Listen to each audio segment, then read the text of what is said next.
가이사랴에 일어났던 이방인들과 유대인들 사이의 이 폭동을 제대로 해결하지 못하자 네로는 벨릭스 총독을 로마로 소환합니다. 로마로 소환당했다는 것은 그 자리, 총독의 직에서 해임당했다는 것을 의미하게 되죠.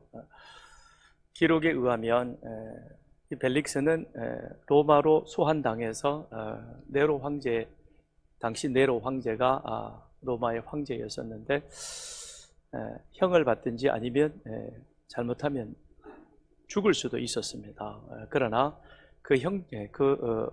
벨릭스의 형이 네로 황제하고 아주 친한 그런 관계 속에 있었습니다. 그래서 형 팔리스의 도움을 받아 다행히 죽임은 면하게 되었습니다. 그런데 벨릭스가 떠나고 그 자리는 베스도가 후임 총독으로 오게 되었습니다. 1절에 보면 베스도가 부임한 지 3일 후에 3일 후라고 하는 것은 그가 도착한 지 3일째 되는 날인 것입니다. 첫날 도착을 하고 가이사랴에 도착을 하고 그 다음 날 하루 쉬고 그리고 제3일째 되는 날 이 베스도는 곧바로 어디로 갔느냐면 예루살렘으로 올라갑니다. 예루살렘은 당시의 수도이면서 또 종교적 중심지인 것입니다. 유대인들, 이스라엘 사람들은 다른 민족과 좀 다르다라고 하는 이 사실을 로마인들은 잘 알고 있었습니다. 그래서 로마 입장에서는 유대인들을 어떻게 다루어야 할 것인가, 그런데 그 다룸에 있어서 그들이 가장 신경 써야 할 부분은 바로 예루살렘입니다. 예루살렘은 거기에는 하나님의 성전이 있는 것이고 이스라엘 유대인들에게 있어서 이 성전은 그들의 생명보다도 더 소중한 것. 그러니 예루살렘 성전을 만일 이 로마 제국에서 비록 그들이 지배자의 입장에 있지만 그것을 함부로 다루면 폭동이 일어나게 되는 것이고 그 폭동은 죽기 살기로 덤벼드는 것이니까 잘못하면 큰 제국의 어려움이 될 수 있는 겁니다. 이 사실을 잘 알고 있는 베스도도 부임한 지 제3일째 되는 날 서둘러서 어디로 올라가느냐면 예루살렘으로 올라가는 것입니다. 그런데 기록에 의하면 베스도는 상당히 공정하고 정의로운 사람이다라고 그렇게 알려져 있습니다. 그런데 오늘 우리가 읽었던 이 본문의 내용들을 보더라도 전임 벨릭스하고는 그래도 뭔가 좀 다른 부분이 있습니다. 벨릭스는 사도 바울이 죄가 없다는 사실을 알면서도 그를 붙잡아 두었죠. 구금시켜 둔 거고, 그리고 가끔씩 바울을 만났던 것은 돈 때문이었죠. 사도 바울이 자금 동원 능력이 있다는 사실을 벨릭스는 알고, 그리고 저를 내가 어떻게 좀 만나서 복음 듣는 게는 관심이 없고 잘 이렇게 얘기를 해서 관계가 좋으면 혹시라도 저가 가석방 조건으로 많은 돈을 좀 내지 않을까, 이런 생각 속에 벨릭스는 바울을 구금시켜 두었지만, 그러나 베스도는 그러지 않았습니다. 공정하고 정의로운 그와 같은 사람이었습니다. 그러니 2년여 동안 그런 불법 감금을 당하고 그리고 불의한 재판 가운데 있었던 사도 바울의 입장에서도 이제 내가 좀 더 정의라고 공정한 재판을 받을 수 있겠구나라는 그런 생각들을 가지게 되었을 것입니다. 2절에 가서 보면 대제사장들과 유대인 중 높은 사람들이 바울을 고소할세. 베스도가 예루살렘에 올라가서 이들을 만났습니다. 여기 보면 대제사장을 만났습니다. 그리고 유대인들 가운데 높은 사람이라는 것은 사내들인 공회원들 가운데, 그 가운데서도 가장 실세인 이런 사람들을 만난 것이죠. 그런데 오늘 누가의 표현을 보면 참 재미가 있습니다. 우선 대제사장이라고 말하지 않고 대제사장들이라고 표현합니다. 이것은 최소한 2명 이상이 되어진다는 것이죠. 대제사장은 하나님의 법에 의해, 모세의 율법에 의하면 반드시 그는 한 사람만이어야 하는 것입니다. 왜냐하면 대제사장은 레위 지파 가운데 아론의 자손 중에서 그 가운데서도 선임 제사장이 그 자리를 이어받습니다. 그런데 그 자리는 종신 세습제입니다. 종신이라는 것은 그 사람이 죽을 때까지 대제사장의 자리에 머물러 있는 것이죠. 죽으면 그 다음 사람이 또 가장 선임되는 사람이 그 가운데 아론의 자손 가운데서 그 직위를 물려받게 되는 겁니다. 그래서 우리가 구약에 보면 도피성 제도라는 것이 있습니다. 부지 중에 살인한 자의 그 생명을 보존하고 더 이상의 어떤 피해 보복이 확산되어지는 것을 막기 위해서 도피성 제도를 두었는데, 도피성에 갇힌 사람에게 있어서 유일한 소망이 있다면 자신이 무죄로 나가는 것이기도 하겠지만, 또 하나는 무엇이었습니까? 당대 대제사장이 죽는 거죠. 당대 대제사장이 죽으면 그는 도피성에서 나가서 자기 집으로 돌아갈 수 있는 겁니다. 그러니까 도피성에 갇힌 범죄자랑 그 다음에 대제사장은 서로 어찌 보면 운명 관계인 거예요. 그죠? 도피성에 있는 사람은 대제사장이 빨리 죽기를 바라는 거고, 대제사장은 좀 오래 있었으면, 오래 살았으면 하는 게 소망이었을 것입니다. 그런데 여기 보니까 대제사장들이라고 표현하고 있습니다. 그런데 이와 같은 하나님의 법이 무너지게 되어진 것은, 그것은 이스라엘이 외세의 지배를 당하면서부터 그렇게 되어졌습니다. 그러니까 이스라엘이 하나님의 말씀대로 하나님을 경외하며 나아갔더라면 하나님께서 아수르의 18만 5천의 군사에서부터 이스라엘을 지켜주신 같이 하나님께서 그들을 지켜주실 것입니다. 그러나 이스라엘은 그러하지 못했습니다. 그들은 하나님의 명령을 하나님의 말씀대로 살지 아니하고 자기 방식대로 살아가는 거죠. 그러니 하나님께서는 그들을 주변 이방 나라들을 일으켜서 끊임없이 그들로 하여금 깨우쳤습니다. 그러니 이방 나라들이 침략해 들어오면 그 외세에 의해서, 침략자에 의해서 대제사장이 새롭게 세워지는 경우도 있었고, 로마 지배하에서는 로마 총독도 대제사장을 임명할 권한을 가지고 있었던 것입니다. 그런데 이와 같이 이 대제사장의 자리가 정치적 이해관계나 또는 이권에 따라서 이 자리가 그렇게 임명되어지고 때로는 파직되는 그와 같은 일들도 일어났다는 것입니다. 그러니까 어떤 경우에는 대제사장에 임명되었지만 1년도 채우지 못하고 그 자리에서 물러나는 사람이 있는가 하면 또 다른 사람이 임명되어져서 그 자리를 채우는 그런 일들도 있었던 것이죠. 그러니 대제사장의 자리가 이러하다면 성직 매매는 그들에게 있어서 일상이었던 것입니다. 그만큼 이스라엘이 이제는 종교적으로 완전히 그렇게 부패해 있는 그런 모습을 우리는 이 자리에서 보게 되는 것입니다. 그런데 이들이 베스도 총독이 부임 인사차 예루살렘에 방문했다는 그 소식을 듣고 대제사장들이라는 것이죠. 그러면 전직 현직들이 다 모인 것입니다. 그런데 그 자리에 누구도 같이 있었는가? 유대인들 중 높은 사람들, 이들은 사내들인 공회원들 가운데 가장 실세인 사람들, 71명이 다 모이진 않았을 것입니다. 그 가운데서도 가장 영향력 있는 그 다수의 사람들이 지금 베스도를 만나기 위해서 그 자리에 나왔습니다. 베스도가 예루살렘을 방문한 것은 그가 알고 있었던 유대 그리고 유대의 종교 이 부분을 좀 더 자기 눈으로 보면서 현실적으로 앞으로 내가 어떻게 총독의 직을 감당해야 될 것인가, 그런 어떤 목적을 가지고 이 베스도는 예루살렘을 방문했을 것입니다. 그런데 그렇게 방문했던 베스도를 맞이하는 대제사장들과 그 다음에 유대인 높은 사람들, 그들도 목적을 가지고 총독을 만났다는 것이죠. 여러분, 우리 사이의 만남 속에는 목적 없는 만남은 없습니다. 왜 왔어? 그냥 왔어. 그냥 왜 옵니까? 그냥 온 사람은 만나지 마십시오. 그럼 돌려보내요. 나 바쁘니까 가. 야, 우리 얼굴이나 한번 보자. 그럼 다 주름살 있는 얼굴 보면 뭐 하겠습니까? 서로 불편한데, 그죠? 새치가 여기저기 나오고, 나 그동안 새치 몇 개 더 났다. 뭐 그거 자랑하려고 우리 만나겠습니까?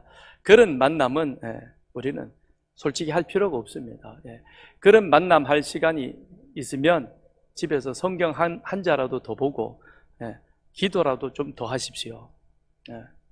괜히 전화해가지고는 야, 뭐 하냐? 우리 밥이나 먹자. 남편은 열심히 가서 일하는데 가서 혼자 밥 먹지 마시고 그런 돈 있으면 선교 헌금하시고 그래서 우리의 만남은 목적이 있어야 됩니다. 분명한 목적을 가지고 우리 속에 만나야 한다는 것이죠. 그러니까 베스도도 목적을 가지고 예루살렘에 올라가서 대제사장, 그 다음에 사내들인 공회원들을 만났고, 그런데 사내들인 공회원들 그리고 대제사장들이 이 베스도를 만난 그 목적을 보면 상당히 불손한 것임을 우리가 알 수 있습니다. 그들이 만나서 뭐라고 말합니까? 바울을 고소했다 그랬습니다. 어쩌면 베스도는 자신이 맡은 직을 보다 더 잘 효과적으로 감당하기 위해서, 즉 비록 식민 지배하에 있는 유대 민족들이지만 그들을 어떻게 하면 잘 이렇게 통솔해서 크게 불만, 어떤 폭동 이런 것들이 일어나지 않고 서로가 윈윈할 수 있는 그런 자리가 없을까? 그래서 그는 예루살렘을 방문했을지도 모를 것입니다. 아마 그랬을 것입니다. 그런데 이들 대제사장들과 유대인들 가운데 높은 사람들이 베스도를 만난 목적은 사람 죽이려고 만나는 것입니다. 이런 만남을 우리가 해야 됩니까? 이런 목적을 가지고 살아야 되겠습니까? 더군다나 대제사장의 자리가 어떤 자리입니까? 비록 지금에 와서 대제사장의 자리가 이렇게 정치적 그 다음에 이권관계에 의해서 휘둘리는 자리가 되긴 했지만, 그러나 일단 제사장이라는 그 자리가 이스라엘 나라의 역사적으로 볼 때 제사장 나라였고, 그들이 하나님 앞에 나아가서 거룩한 하나님을 만날 수 있는 가장 하나님이 주신 최선의 방법이 그들은 제사를 통해서 하나님 앞에 나아갈 수 있는 것인데, 그 일을 중보하는 자리가 바로 제사장의 자리인 것입니다. 그러므로 이 제사장의 자리라고 하는 것은 세상에 볼 수 없는, 세상에서는 가질 수 없는 정말 고귀한 자리인 것입니다. 그런데 그 고귀한 자리에 앉아 있으면서 이들은 기껏해야 무슨 생각을 하느냐? 3절에 보면 베스도의 호의로 바울을 예루살렘으로 옮기기를 청하니 이는 길에 매복하였다가 그를 죽이고자 함이더라. 바울을 고소했는데 고소하는 실질적인 목적은, 속내는 무엇이었느냐? 바울을 죽여야 되겠다는 겁니다. 왜 죽입니까? 그들의 종교적 기득권을 계속해서 가져가기 위해서 그러했다는 것입니다. 참으로 안타까운 사람이죠. 참 고약한 사람입니다. 이런 사람들이 권력의 자리에 있다면 그 집단과 그 다음에 그 나라는 참 어렵게 될 것입니다. 고위직에, 관리직에, 그리고 지도자에 있는 사람은 어떻게 하면 생명을 살릴 수 있을까? 거기에 더 골몰해야 할 것입니다. 그런데 이 만남의 목적이 이들은 굉장히 불손하죠. 길에 매복하였다가 그를 죽이고자 함이더라. 만남의 목적이 잘못되어지면 그 만남 자체도 서로에게 있어서 불행합니다. 우리는 목적이 분명해야 하는 것이고, 그리고 그 분명한 목적 속에서 우리는 서로 만남의 교제를 이루어가야 할 것입니다. 우리의 살아가는 삶에 있어서도 목적이 또한 분명해야 할 것입니다. 목적을 잃어버리면 어느 공동체든 어느 집단이든 큰 혼란 속에 빠지게 됩니다. 바울이 선교하여 세운 교회 가운데서 참 어려운 교회, 바울을 정말 어렵게 하는 교회가 있었습니다. 그 교회는 고린도 교회였습니다. 고린도는 사도 바울이 상당히 많은 관심을 가지고 그들을 지도했을 뿐만 아니라 또한 이후에도 바울이 굉장히 관심을 가지고 돌아보았던 교회였습니다. 그런데 이 고린도 교회는 여러 가지 많은 교회 내의 문제들을 가지고 끊임없이 바울을 괴롭히고 바울을 힘들게 했던 그와 같은 교회였습니다. 그런데 왜 고린도 교회가 이와 같은 큰 문제 속에 휘말리게 되었느냐? 그건 다름 아닌 그들이 목적을 잃어버렸기 때문인 것입니다. 고린도 교회의 가장 큰 문제는 여러 가지 많은 문제들이 그 가운데 내재되어 있었지만, 그런데 그 모든 문제들이 그들 가운데 내재되어지게 된 가장 중요하고도 큰 문제는 목적을 상실했다는 것입니다. 사역자는 자신이 왜 사역자로 그 자리에 세워졌는가, 그 목적을 잃어버렸습니다. 그러다 보니까 사역을 생계 수단으로 생각했던 것입니다. 성도들은 그들이 왜 모여서 예배드리는가, 예배의 목적을 잃어버렸습니다. 그러다 보니까 예배 드리면서 방언하거나 또는 예배 드리는 것 끝나고 나서 식사를 나누는 그 자리가 되어지면 그 문제를 가지고 서로 불편하고 그것이 그들에게 다툼이 원인이 되었다는 것입니다. 왜 그 교회의 사역자가 되었는가? 왜 우리가 하나님 앞에 예배를 드리는가?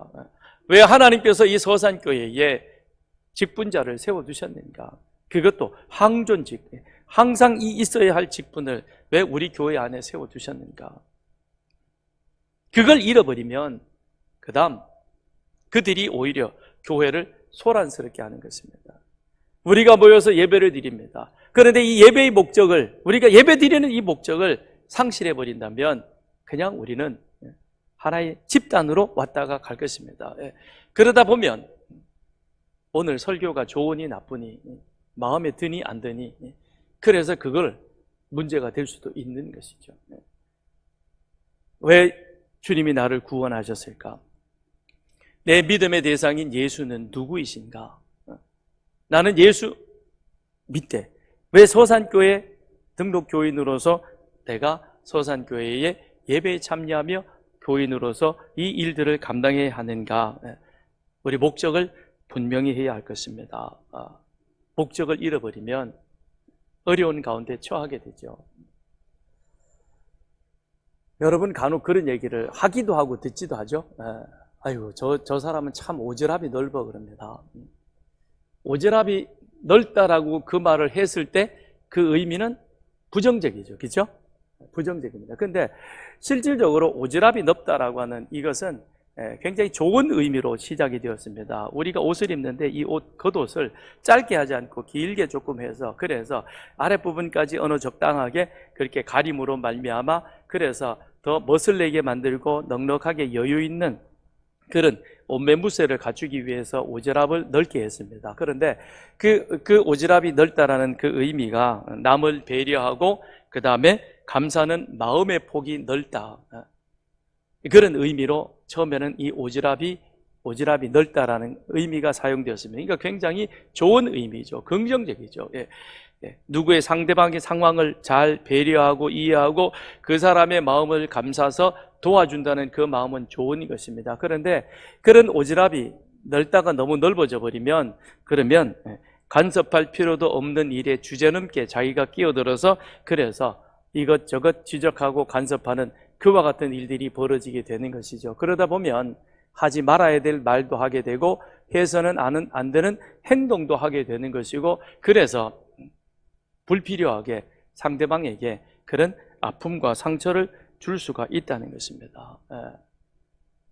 우리는 오지랖이 넓을 때 목적을 잃어버리는 넓음이 되어서는 아니 될 것입니다. 내가 해야 될 목적을 분명히 알고 그리고 그 일들을 우리의 삶 속에서 실천하게 되어진다면 우리는 서로가 서로를 배려하고 이해하고 감사하고 그래서 참 아름다운 믿음의 공동체로 나아갈 수 있을 것입니다. 그 고린도 교회를 향하여 사도 바울이 세 번째 방문할 계획을 세우면서 이렇게 그 교회에 편지를 보냅니다. 고린도후서 12장에 가서 보라, 내가 이제 세 번째 너희에게 가기를 준비하였으나 너희에게 폐를 끼치지 아니하리라. 내가 구하는 것은 너희의 재물이 아니요 오직 너희니라. 내가 이제 세 번째 너희들에게 가려고 애를 쓰는데 솔직히 내가 너희들에게 갔다가 마음의 상처를 나는 많이 받았다. 그럼에도 불구하고 내가 너희들에게 가는 것은 무슨 어떤 재물이나 내 개인적인 어떤 이득을 위해서가 아니라 오직 너희니라. 무엇인가? 믿음의 목적, 신앙의 목적을 잃어버리고 왜 예배해야 되는지를 모른 채 서로 안에서 문제를 일으키는 너희 한 사람 한 사람을 그 한 영혼이 하나님 앞에서 참된 예배자로 구원받은 자로 바르게 세워지기 위해서 내가 너희들에게 가노라 라고 바울은 말하고 있습니다. 바울은 에베소에 있든 고린도에 있든 어느 곳에 있든 그의 목적은 분명했습니다. 예수 그리스도의 십자가, 그 복음 전하는 것, 그 복음을 전해서 한 영혼이라도 하나님 앞에 바르게 세우고 그 영혼을 살리는 그 일이 사도 바울의 삶의 목적이었고 그의 존재의 이유였던 것입니다. 오늘 우리들의 목적도 그와 같아야 할 것입니다. 우리들의 예배드리는 목적, 내가 주님 앞에 한 영혼이 바르게 세워지고 내가 세워지면서 또한 내 옆에 있는 사람들도 함께 세워지고 우리 가정이 살고 우리 교회가 건강해지고 나아가서 지역사회를 더 건강하게 세우는 이것이 우리의 예배의 목적이요 신앙의 목적이요 우리가 믿는 이유여야 할 것입니다. 여러분 우리 교회의 목적이 무엇인지 우리 교회의 비전이 무엇인지 아시죠? 서산의 10분의 1을 제자 삼는 것. 서산의 10분의 1을 제자 삼기 위해서 내가 먼저 제자 되는 것입니다. 내가 먼저 제자가 되어서 그리하여 제자 삼는 일을 우리는 계속해 가는 겁니다. 내가 먼저 예수 그리스도를 구주로 고백하고 그리스도의 가르침에 따라 그리스도의 제자가 되어져서 그리하여 우리 가정에 우리 자녀들을 제자로 삼는 것입니다. 그것이 300가정 말씀학교가 우리 가운데 진행되어지는 목적인 것입니다. 우리 자녀들에게 성경 창세기부터 요한계시록까지를 계속해서 그들에게 우리 자녀들 어려서부터 성인이 될 때까지도 그들에게 가르치고 그들과 함께 나누고 그래서 내 자신도 제자가 되지만 우리 자녀, 우리 가정을 제자화시키고 그러면서 우리가 나가서 생활하는 직장, 이 사회에 복음을 전해서 서산의 10분의 1을 제자 삼는 것 그것이 서산교회의 목적인 것입니다. 우리가 예배하는 목적인 것입니다. 그 일을 위해서 우리는 통성경 공부도 하게 되는 것입니다. 그 일을 위해서 우리는 예배하는 것입니다. 그 일을 위해서 화요일 날 모여서 우리가 반찬 나눔도 하는 것입니다. 그 모든 목적은 다 무엇이냐? 우리 교회가 이곳에 존재하면서 한 영혼 한 영혼을 하나님 앞에 귀한 모습으로 세우는 것이 그것이 바로 우리의 목적이요. 그 목적을 위해서 우리는 이곳 자몽동으로 이사 온 것입니다. 다른 이유가 없는 것입니다. 오직 그 하나만이 그것이 우리 참된 이유여가 하는 것입니다. 그러니 이들이 사내들인 공회원들과 그 다음에 대제사장들은 사도 바울을 죽이기 위해서 그 목적을 가지고 누구를 만나느냐? 베스도를 만나러 갔다는 것입니다. 귀한 자리에 있으면서 그 자리가 얼마나 귀한 것인가라고 하는 것은 모른 채 오로지 자기 자리의 기득권을 지키기 위해서 그걸 유지하기 위해서 그들은 이것이 하나님을 거스리고 하나님을 대적한다는 거기에조차도 관심이 없습니다. 오로지 나밖에 없는 겁니다. 내 목적만이 그것이 전부였다는 것입니다. 4절로 5절을 보십시다. 베스도가 대답하여 바울이 가이사랴에 구류된 것과 자기도 멀지 않아 떠나갈 것을 말하고 또 이르되 너희 중 유력한 자들은 나와 함께 내려가서 그 사람에게 만일 옳지 아니한 일이 있거든 고발하라 하니라. 대제사장들과 유대 높은 사람들의 요구에 대해서 베스도는 두 가지 이유를 들어서 거절합니다. 그 두 가지 이유가 무엇이냐? 첫째는 바울은 가이사랴에 구금되어져 있는데 도주할 염려가 없다. 가장 안전하게 지금 그 사람을 우리가 지키고 있다는 것입니다. 그 다음에 두 번째는 내가 곧 가이사랴로 돌아갈 것이니 그러니 정말 이 바울을 꼭 고소해서 재판해야 된다면 그렇다면 나와 같이 함께 올라가자는 것이죠. 그건 맞지요. 예루살렘에는 총독의 관저가 있는 게 아닌 것입니다. 6월절과 같은 절기나 많은 사람들이 모일 때에 총독이 가끔 혹 예루살렘 안에 어떤 문제가 생길까 치안 문제 유지를 위해서 잠시 와서 거주하는 것이지 실질적으로 유대 총독의 관저는 어디에 있었느냐? 가이사랴에 있었고 거기에는 로마 군들도 함께 주둔하고 있었던 것입니다. 그러니까 총독이 실질적으로 행정을 보는 자리는 가이사랴니까 그러면 내가 내 자리에 가서 이 사람을 제대로 재판하는 것이 그것이 모두에게 있어서 법적으로 아무 문제가 없다. 그래서 베스도는 이와 같은 이유로 대제사장들의 요구를 거절하는 것입니다. 그래서 6절에 가서 보십시다. 6절에 보니까 베스도가 그들 가운데 8일 혹은 10일을 지낸 후 가이사랴로 내려가서 이튿날 재판자리에 앉고 바울을 데려오라 명하니 8일 혹은 10일이 지나고 그리고 베스도가 가이사랴로 내려갔습니다. 그랬더니 대제사장 세력들은 사도 바울을 신문하기 위해서 가이사랴로 내려왔죠. 그리고 7절에 가서 보면 바울이 오매 예루살렘에서 내려온 유대인들이 둘러서서 여러 가지 중대한 사건으로 고발하되 능히 그 증거를 대지 못한지라. 자, 이제 베스도 총독 앞에서 이 대제사장들 그리고 사내들인 공회의 높은 사람들 그들이 바울을 신문하는데 전임 벨릭스 총독 때에 바울을 신문하는 것과 지금 베스도 총독 때 이들이 신문하는 것이 좀 차이가 있습니다. 어떤 차이가 있는가? 벨릭스 총독 때는 더둘로라고 하는 변호사를 데리고 왔죠. 그래서 말 잘하는 변호사를 세워가지고 바울이 이러한 죄 때문에 우리가 이렇게 이 사람을 고발한다라고 그렇게 신문했습니다. 그런데 지금은 어떠했느냐? 많은 사람이 증인으로 유대인들을 증인으로 동원시켰던 것입니다. 많은 유대 증인들을 동원시켜서 지금 바울을 고발하고 있습니다. 그런데 7절 후반전에 있는 말씀처럼 고발하되 능히 증거를 대지 못한지라. 2년이 지났죠. 그죠? 벨릭스 때부터 시작해서 베스도까지 2년 동안 사도 바울이 가이사랴에 구금되어 있습니다. 그런데 이 사람들이 지금 베스도를 만나자마자 바울을 고소해야 되겠다라고 그렇게 그들의 속내를 드러낸 것을 보면 지난 2년 동안 그냥 보내진 않았을 것입니다. 얼마나 많은 자료를, 얼마나 많은 증거들을 자기 나름대로는 준비했겠죠. 그죠?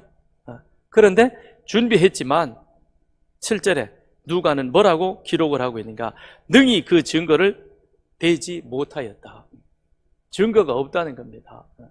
왜 증거가 없겠어요? 거짓이니까. 처음부터 바울을 고발하는 것이 이게 율법에도 그 다음에 법에도 맞지 않는 그냥 감정적으로 기분 나빠가지고 그들을 고발한 겁니다. 그러니 거기에 합당한 증거가 있을 일이 없는 것이지요. 아무것도 없는 것입니다. 그러니 8절에 가서 바울이 이제 변명을 합니다. 바울이 변명하이르되 유대인의 율법이나 성전이나 가이사에게나 내가 도무지 죄를 범하지 아니하였노라. 이들의 고발에 대해서 바울은 세 가지로 자신의 무죄를 지금 말하고 있습니다. 첫째는 율법이고, 두 번째는 성전이고, 세 번째는 가이사입니다. 이들이 고발한 그 세 가지에 대해서 나는 이들이 율법에 대해서, 성전에 대해서, 가이사에 대해서 고발을 했지만 여기에 대해서 나는 무죄합니다 라고 주장을 하는 것입니다. 우선 첫 번째가 나는 율법에 대해서 무죄하다는 것입니다. 왜 율법에 대해서 무죄하냐? 우선 바울 개인으로 보면 바울은 바리새인으로 율법에 흠이 없는 자였습니다. 그리고 이미 우리가 살펴본 대로 21장에 보면 바울이 예루살렘에 올라가서 그 예루살렘 야고보와 그리고 사도들의 제안에 따라서 서원했고 서원한 사람들의 비용을 사도 바울이 대는 것이 혹 지금 이방 유대인들 가운데서 당신을 오해하고 있는 사람들이 많으니 그 오해를 풀어줄 수 있겠다. 그래서 사도 바울이 그것을 좋게 여겨서 그들의 비용을 대면서 7일 동안 결례를 행하던 그와 같은 일들도 바울에게는 있었지 않습니까? 그러니까 바울은 어려서부터 율법을 잘 지켜왔지만 마지막에 예루살렘에 올라가서도 이 예루살렘 교회 장로들의 요구를 받아들여서 율법의 요구를 그대로 수행했던 그런 사람인 것입니다. 그러니 개인적으로 보아서도 바울은 율법에 있어서 흠을 찾을 수가 없습니다. 그 다음에 그 당시의 시대적 상황을 보면 유대교는 그리스도교를 공적으로 인정하지 않았습니다. 이건 이후에 지금 기독교가 인정되어지는 그와 같은 종교가 되는 것이지, 그 당시에는 1세기 당시에는 유대교는 그리스도교를 전혀 종교로 인정하지 않는 상황이었습니다. 종교로 인정하지 않는 상황에서 유대교가 그리스도교 또 바울을 보면서 왜 당신들은 율법을 지키지 않느냐라고 그렇게 주장하는 것은 어불성설인 것이죠. 그렇잖아요. 세상에 하나님을, 예수님을, 교회를 모르는 그 사람들을 보면서 당신은 왜 하나님의 법을 지키지 않습니까? 라고 말한다면 그 사람들이 뭐라고 대답하겠습니까? 뭔 뚱딴지 같은 얘기 하느냐 하는 것과 똑같은 것이죠. 그러니 이것은 죄가 성립이 될 수 없다는 것입니다. 그 다음에 두 번째, 바울은 자신이 성전에 대해서도 내가 도무지 죄를 범하지 않았다는 것입니다.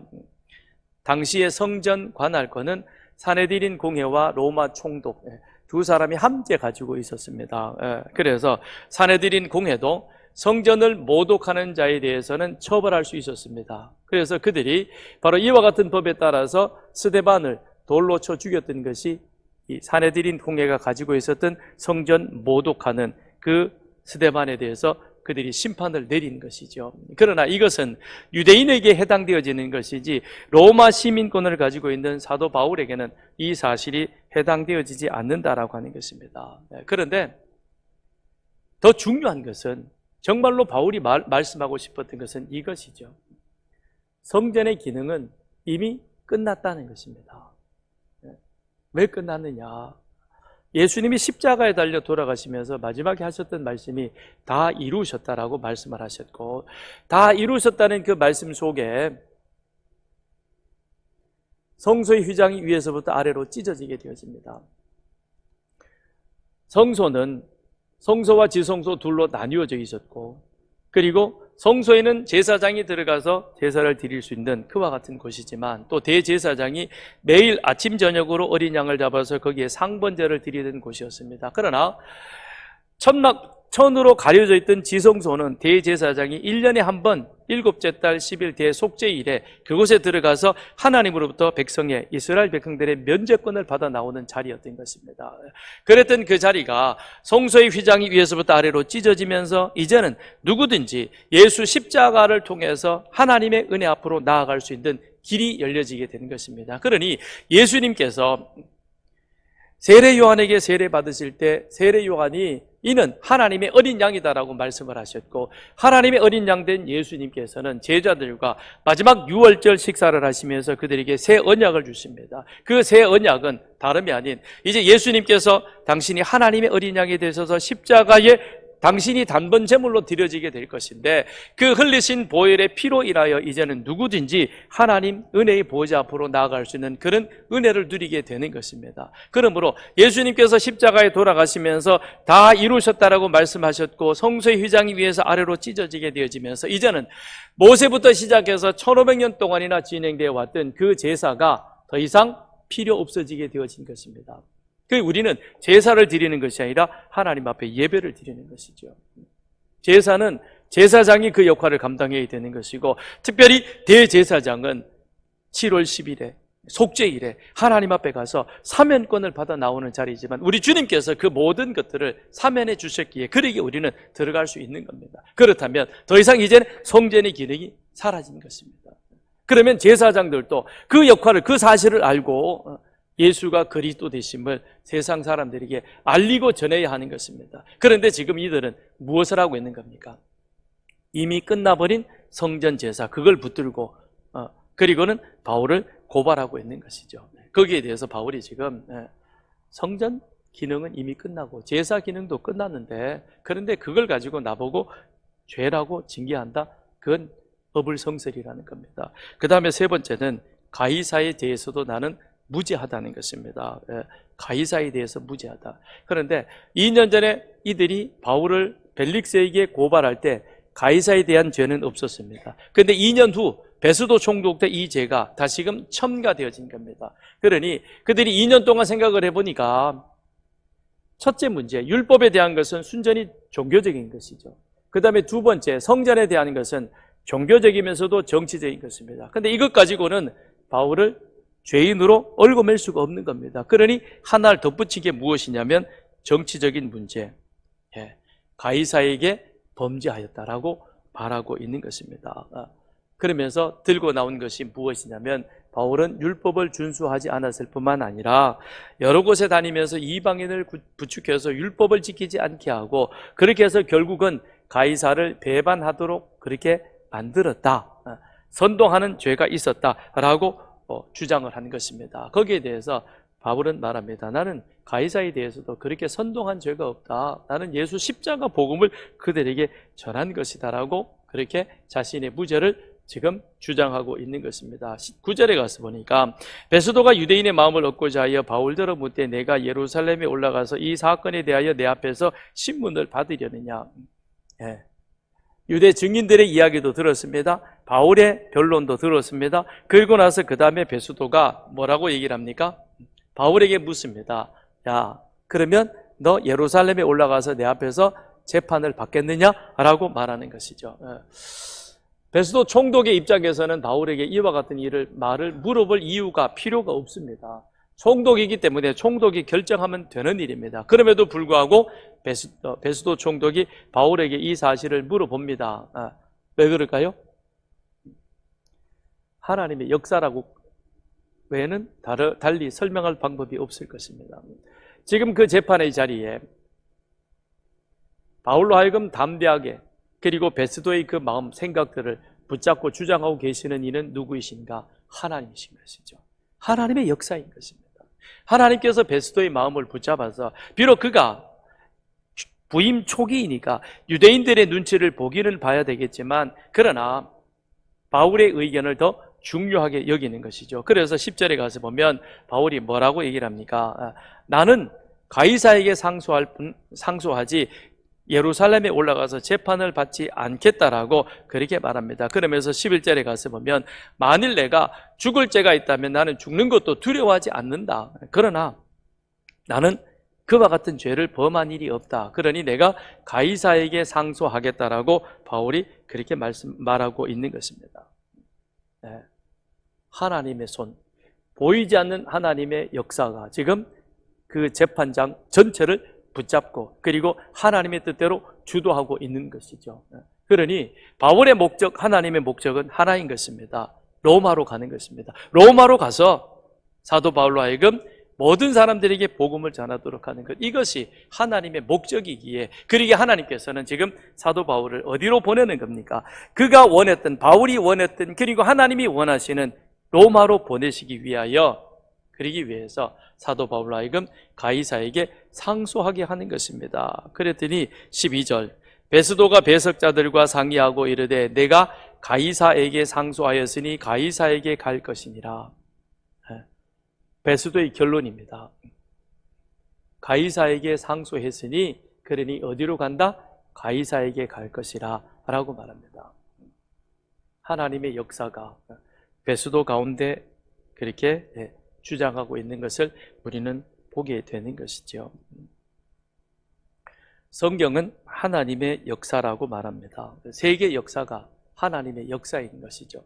특별히 성경을 보게 되어지면 세계 역사에서 중요하게 다루는 제국에 대한 이야기가 성경에는 아주 자세하게 언급이 되어져 있습니다. 그 가운데 아수르부터 시작을 해서 바벨론, 페르시아, 헬라, 로마 제국의 역사가, 지금 바울은 로마 제국의 역사 속에 하나님의 역사를 함께 이루어가고 있는 것이죠. 그런데 그 제국의 역사를 보면 하나님께서는 제국들을 사용해서 결국 하나님의 나라를 이 땅 가운데 계속해서 경영해 가고 있는 그런 모습을 우리는 보게 되는 것입니다. 애굽에서 이스라엘 백성들을 이끌어내신 하나님은 시내산에서 이스라엘 백성들과 제사장 나라 언약을 맺으시고 그들을 제사장 나라 시민으로 세우십니다. 그런 이후에 하나님께서는 율법과 그 다음에 제사, 성막 제도를 주시면서 하나님과의 관계할 수 있는 그런 귀한 길을 이스라엘 백성들에게 허락해 주셨습니다. 그랬는데 그 이스라엘 백성들이 하나님의 말씀대로 하나님의 뜻대로 살지 아니하니, 그러니 하나님께서는 아수르를 보내서 하나님의 뜻대로 나아가지 못하던 북이스라엘 백성들을 멸망시켜 버립니다. 나라 문을 닫아 버리는 것입니다. 그런데 그 모습을 남유다 백성들이 150년 동안이나 지켜보면서도, 그러면서도 하나님 앞에 온전한 제사장 나라 사명을 감당하지 못합니다. 그러니 하나님께서는 그 다음 바벨론 제국을 그들 가운데 보내서 그리하여 제사장 나라 징계 3단계 징계인 마지막 징계죠. 나라를 멸망시키고 백성들을 포로로 잡혀가게 합니다. 그런데 바벨론의 포로로 잡혀가되 하나님은 약속을 하십니다. 70년 후에 그들을 다시금 예루살렘 본토로 돌아오게 하겠다. 그런데 정확하게 70년이 되어지고 바벨론 제국은 정말 흔적도 없이 사라지고 맙니다. 그런데 그 자리를 누가 대신하느냐? 페르시아가 대신하게 됩니다. 페르시아 제국이 등장을 하면서 하나님은 고레스를 나의 종이라고 그렇게 선포하십니다. 그런데 고레스는 정말 하나님의 선포대로 이스라엘 백성들을 바벨론 포로에서 예루살렘으로 귀환시키는 그 일을 하게 되어집니다. 페르시아 제국이 이스라엘 백성들을 애굽 포로된 상태에 있었던 그들을 다시금 예루살렘 땅으로 보내서 하나님께서는 그들로 하여금 제사장 나라를 새롭게 시작을 하시지요. 그런데 이제는 이스라엘 백성들만이 아니라 세계 모든 사람들이 하나님의 말씀을 알아야 하는 것입니다. 그래서 그 당시에 세계 공용어였던 헬라어를 통해서 성경을 번역하게 합니다. 그게 헬라 제국 치하에서 이루어졌던 일인 것이죠. 하나님은 헬라 제국 치하에 이스라엘 백성들이 있었지만 헬라어로 구약을 번역하게 하고 그리하여 모든 사람이 하나님의 역사가 어떻게 이루어졌는가 하는 것을 그들로 하여금 알게 하는 것입니다. 그리고는 로마 제국을 통해서 이 십자가 복음을 세계 모든 사람들에게 퍼뜨립니다. 모든 길은 로마로 통한다 그랬습니다. 모든 길이 로마로 통한다는 것은 로마에 가면 세계 어느 곳이든지 갈 수 있다는 의미가 되는 것이죠. 그러니 하나님께서 바울에게 너는 로마로 가야 한다. 바울도 나는 로마로 갈 것이다. 로마로 가서 땅끝인 서바나로 갈 것이다. 그것이 하나님의 꿈이었고 바울의 꿈이었던 것입니다. 그래서 너는 가이사 앞에 서야 할 것이다. 바울은 동일한 모습으로 오늘 베스도 총독 앞에서 이야기를 합니다. 나는 가이사에게 상소할 것이다. 거기에 대해서 베스도가 응답합니다. 내가 가이사에게 상소했으니 가이사 앞에 설 것이라. 하나님께서 아수르, 바벨론, 페르시아, 헬라 제국들을 사용하셔서 하나님의 제사장 나라법을 이제는 때가 되면 예수를 보내셔서 모든 세상 사람들을 구원할 창세기 3장 15절의 말씀을 마침내 실현시켜 가시는 것처럼 그 가운데 하나님은 또 누구를 사용하십니까? 한 사람은 죄수 바울이요, 또 한 사람은 식민지를 지배하기 위해서 온 베스도였던 것입니다. 베스도는 자기 자신이 지금 하나님 손에 붙잡혀서 하나님 나라 역사를 그 당시 그 자신이 진행하고 있다는 사실은 몰랐을 것입니다. 그러나 하나님은 그 사람들을 붙잡고 하나님의 역사를 진행해 가고 있는 것입니다. 하나님은 동일한 방법으로 오늘도 이 일들을 만들어 가고 계십니다. 때로는 사도 바울처럼 깨어 있어서 하나님의 역사, 하나님의 일하심 그 가운데 내가 하나님 손에 붙잡혀서 그 일을 함께 하고 있는 사람도 있겠지만, 그러나 그 사실을 깨닫지 못한 채 자기가 하고 있는 이 일이 이후에 보게 되어지면 이게 하나님이 일하셨구나 라는 사실을 알게 되어진다는 겁니다. 그렇다면 기왕이면 우리는 오늘 이 자리에 예배하면서 나는 지금 하나님의 역사 속에 있는 것이고 하나님이 해가시는 그 역사 속에 내가 하나님과 함께 하나님 손에 붙잡혀 하나님의 뜻을 이루어가는 그 자리에 함께하는 여러분과 저가 되기를 바랍니다. 그렇게 살아간다면 우리의 삶은 훨씬 의미 있고 재미가 있고 행복한 그와 같은 시간이 될 것입니다. 그러니 우리가 가정에 일을 하든 직장에 나가서 일을 하든 사업장에서 일을 하든 이것이 내 욕심과 욕망을 충족시키는 것이 아니라 하나님께서 이 땅 모든 사람들에게 주의 복음을 전하고 그들에게 주의 복음을 전하기 위하여 지금 나를 붙잡아서 이 자리에서 이 일을 감당하게 된다. 그러니 하루하루가 새롭고 그리고 신바람 나는 일이 될 것이고 직장 출근하는 것도 우리 학생들이 학교 가서 공부하는 것도 재밌을 것입니다. 그렇지 않겠습니까? 그 하나님 손에 붙잡혀서 우리는 함께 살아가는 자가 되기를 바랍니다. 이제 우리 같이 함께 이 시간 기도하기를 원합니다. 기도할 때에 우리 두 눈으로는 하나님 볼 수 없습니다. 때로는 하나님의 일하심을 느끼지 못할 때도 있습니다. 그럼에도 불구하고 하나님은 우리를 붙잡아서 하나님의 역사를 만들어가고 계십니다. 바라옵기는 하나님, 저도 사도 바울처럼 깨어 있어서 정말 하나님 손에 꽉 붙잡혀서 하나님이 일하고 계심을 내 삶 모든 상황 속에서 느끼는 자가 되게 하시고 깨닫게 깨닫는 자가 되게 하시고 그래서 더 힘있게 하나님 일을 감당하는 자가 되게 하여 주옵소서. 우리 같이 이 시간 주님 한번 부르짖고 같이 기도하겠습니다.